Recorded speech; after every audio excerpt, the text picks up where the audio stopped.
Usapin po ngayon, online, ng mga netizens, itong pahayag na ito ni Sara Duterte.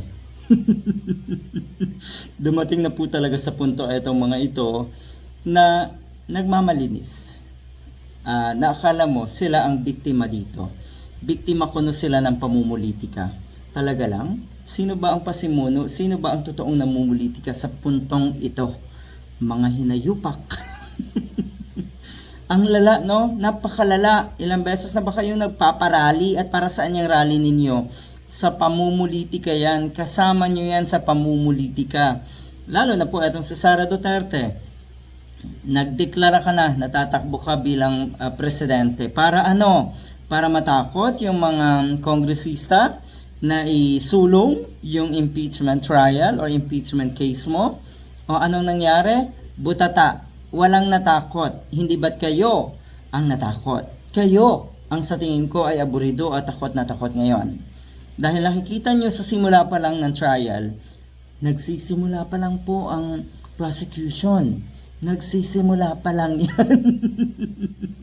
Patikim pa lang yan. Pag dumating na kayo sa punto na ang magsasalita na ay si Attorney Jervy Luistro, si Attorney Leila de Lima, si Attorney Kapunan, yari.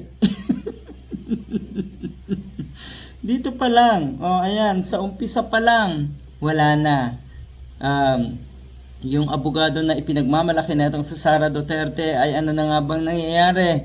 Ba't parang puro basa, litong-lito, aligaga, hindi alam kung ano ang gagawin. Tapos syempre, para sa mga DDS, kahanga-hanga yung mga abogado na yon. Kasi ang hinaangaan po nila yung mga olats, yung mga palpak, yung mga walang kwenta. Yun yung totoo.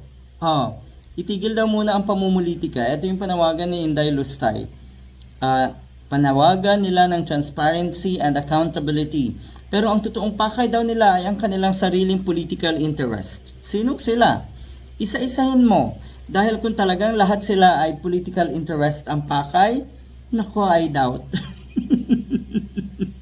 Kasi sinasabi nyo dati, matakot daw. Kayo yung mga nagbabanta na tila ba gusto nyo takutin yung mga kongresista na pabor sa impeachment?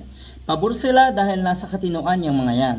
Pabor sila dahil alam nila yung totoo. Pabor sila na dapat panagutin ang mga dapat panagutin. At ano nga uli? Wala daw nakukulong doon sa mga sangkot sa flood control scam. Marami na po. Dadami pa yan. At ang lahat ng makukulong sa tingin ko ay mga nasa paligid din ng mga Duterte.